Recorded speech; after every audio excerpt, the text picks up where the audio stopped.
ঠিক আছে, আপনাদের ডিভোর্স হয়ে গেছে। এবার বলুন আপনারা কাকে চান, ছেলেকে না মেয়েকে? উকিল বাবু, আমার সাথে আমার ছেলেকেই চাই, কারণ আমি মহিলা মানুষ। আমার ছেলে বড় হয়ে আমার দেখাশোনা করবে। ঠিক আছে, আপনার সাথে আপনার ছেলেকে দেওয়া হলো। এবার আপনি বলুন, আপনি কি আপনার মেয়েকে নিয়ে যেতে চান? না স্যার, নতুন করে বিয়ে করে আমি সংসার করতে চাই, তাই আমার মেয়েকে আমি লব না। তাহলে এখন আপনার মেয়ের কি হবে? উকিল সাহেব, আপনি বরং আমার মেয়েকে এতিমখানায় দিয়ে দেন গা।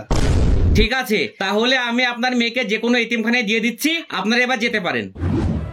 স্যার, আমাদের পরিবারে কোনো সন্তান নাই, তাই আমি চাই আপনাদের এতিমখানা থেকে একটা মেয়েকে দত্তক নিতে।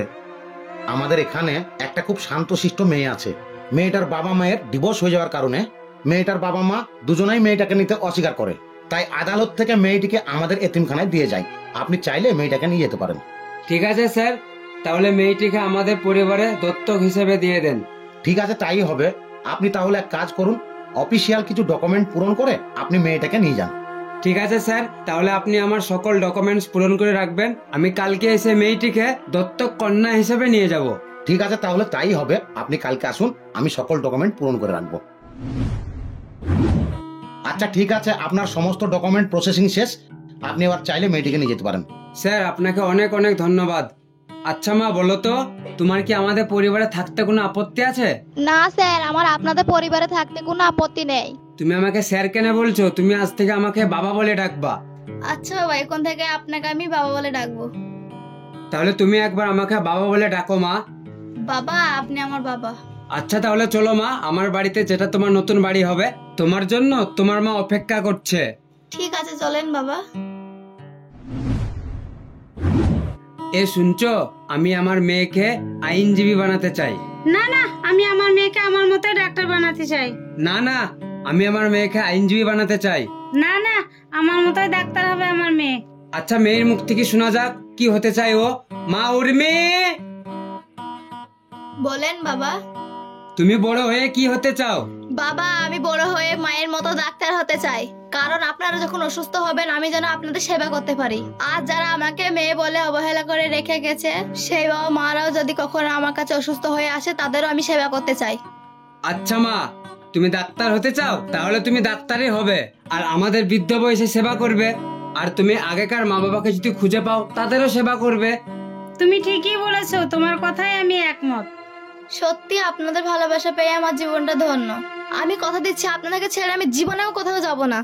আমার সোনা মেয়ে, যাও পড়াশোনা করো গা।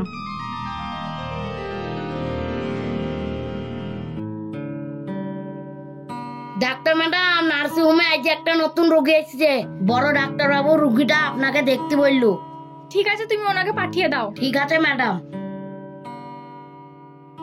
যান, আপনাকে ম্যাডাম ডাকছেন।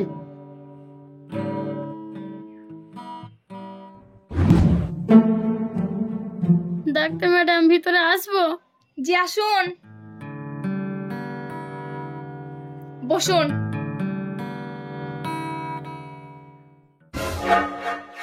এ কি, এই মহিলা তো দেখছি আমাকে সেই উকিলের কাছে ফেলে রেখে যাওয়া আমার মায়ের মতো দেখতে। দেখি একটু কথা বলি, এ কি সত্যি আমার সে আগেকার মা? আচ্ছা আন্টি, আপনার শরীরের এখন কি অবস্থা? এখন একটু ভালো আছি ডাক্তার। তা আপনার এরকম অবস্থা কি করে হলো?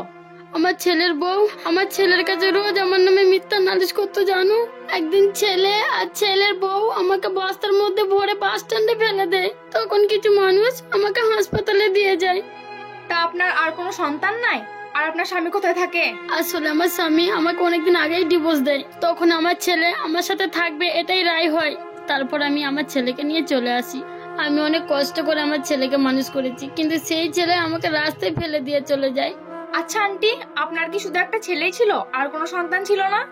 আমার একটা মেয়েও ছিল। আমার মনে হয় সেই মেয়েটা তার বাবার কাছে থাকে। না, আপনার স্বামী সে মেয়েকে নিতে অস্বীকার করায় আদালত তাকে একটা এতিমখানায় রেখে আসে। তুমি কি করে জানলে মা? আমিই সেই মেয়ে। কি? তুই আমার সেই মেয়ে? তুই ডাক্তার হয়েছিস মা? আমাকে ক্ষমা করে দিস মা। সেদিন নিরুপায় হয়ে তোর ভাইকে নিয়ে আমি চলে আসি। তোর সাথে অনেক অন্যায় করেছি মা, তুই আমায় ক্ষমা করে দিস। ঠিক আছে মা, আমি আপনাকে ক্ষমা করে দিলাম। আপনি সুস্থ হয়ে গেলে আপনাকে আমার বাড়ি নিয়ে যাব। আর আমার বাবা কোথায় থাকে মা? আমি শুনেছি তোর বাবা নতুন করে বিয়ে করে সংসার করছে। এর থেকে বেশি খবর নেই মা আমার কাছে। আচ্ছা মা, আপনি আগে সুস্থ হন, আমি আজকেই যাব বাবার খোঁজ নিতে।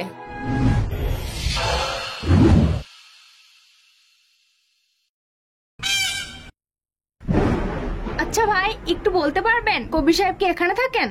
হ্যাঁ, এখানেই থাকতো, কিন্তু কদিন আগে তার প্যারালাইজ হয়েছিল বলে আমি তাকে একটা সরকারি বৃদ্ধাশ্রমে থইছি। কি করব, খামুখা একটা ঘর দখল করে পড়েছিল তা। আপনি তার কে হন? আমি তার ছেলে হই। প্রথম পক্ষের না দ্বিতীয় পক্ষের? কি, আমার বাবার আরেকটা বিয়ে হয়েছিল নাকি? আমি তো জানতাম না, আমি শুধু জানি বাবা আমার মাকেই বিয়ে করছে। আচ্ছা ঠিক আছে, আপনার বাবা যে বৃদ্ধাশ্রমে থাকে তার ঠিকানাটা দেন। ঠিক আছে, এলেন, এই ঠিকানাটা ধরে চলে যান। বলো কি দরকার? বলছি দাদা, এখানে কি কবির সাহেব থাকেন? হ্যাঁ, এখানে একজন প্যারালাইসের রুগী আছে, তার নাম কবির। আমি ওনার সাথে দেখা করতে চাই। হ্যাঁ, 10 নম্বর রুমে আছে। 10 নম্বর রুমে আপনি যান, পেয়ে যাবেন। ঠিক আছে দাদা।